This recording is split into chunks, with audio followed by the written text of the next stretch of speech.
اور ان میں کچھ لوگ ایسے بھی ہیں جو نبی کو اذیت دیتے ہیں اور کہتے ہیں یہ کانوں کے کچے ہیں۔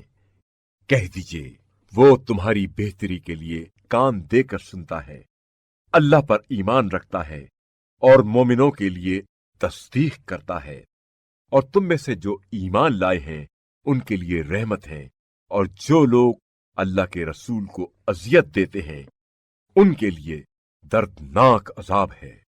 یہ لوگ تمہیں راضی کرنے کے لیے اللہ کی قسمیں کھاتے ہیں، حالانکہ اللہ اور اس کا رسول زیادہ حقدار ہیں کہ انہیں راضی کیا جائے اگر یہ مومن ہیں۔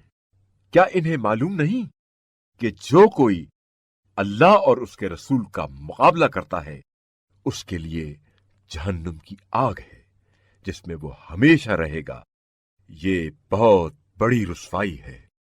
منافقوں کو یہ خوف لاحق رہتا ہے کہ کہیں ان کے خلاف مسلمانوں پر کوئی ایسی صورت نازل نہ ہو جائے جو ان کے دلوں کے راز کو فاش کر دے۔ ان سے کہہ دیجئے تم استہزاء کیے جاؤ، اللہ یقیناً وہ راز فاش کرنے والا ہے جس کا تمہیں ڈر ہے۔ اور اگر آپ صلی اللہ علیہ وآلہ وسلم ان سے دریافت کریں تو وہ ضرور کہیں گے ہم تو صرف مشغلہ اور دل لگی کر رہے تھے۔ کہہ دیجئے کیا تم اللہ اور اس کی آیات اور اس کے رسول کا مذاق اڑا رہے تھے؟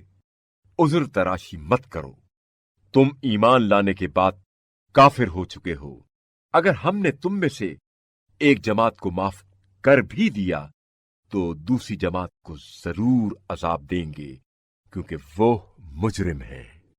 منافق مرد اور عورتیں آپس میں ایک ہی ہیں، وہ برے کاموں کی ترغیب دیتے ہیں اور نیکی سے منع کرتے ہیں اور اپنے ہاتھ روکے رکھتے ہیں۔ انہوں نے اللہ کو بھلا دیا تو اللہ نے بھی انہیں بھلا دیا ہے، بے شک منافقین ہی فاسق ہیں۔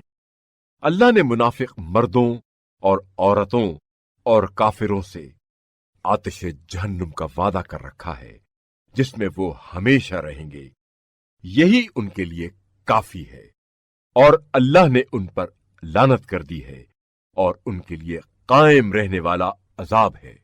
تم منافقین بھی ان لوگوں کی طرح ہو جو تم سے پہلے تھے، وہ تم سے زیادہ طاقتور اور اموال اور اولاد میں تم سے بڑھ کر تھے۔ انہوں نے اپنے حصے کے خوب مزے لوٹے، پس تم بھی اپنے حصے کے مزے اسی طرح لوٹ رہے ہو جس طرح تم سے پہلوں نے اپنے حصے کے خوب مزے لوٹے، اور جس طرح وہ باطل بحثیں کرتے تھے تم بھی کرتے رہو۔ یہ وہ لوگ ہیں جن کے اعمال دنیا و آخرت میں برباد ہو گئے اور یہی نقصان اٹھانے والے ہیں۔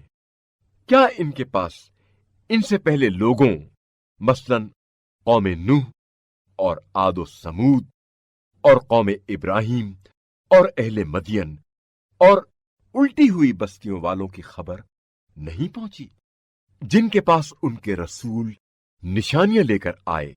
پھر اللہ تو ایسا نہ تھا کہ ان پر ظلم کرتا، بلکہ یہ خود اپنے آپ پر ظلم کرتے رہے۔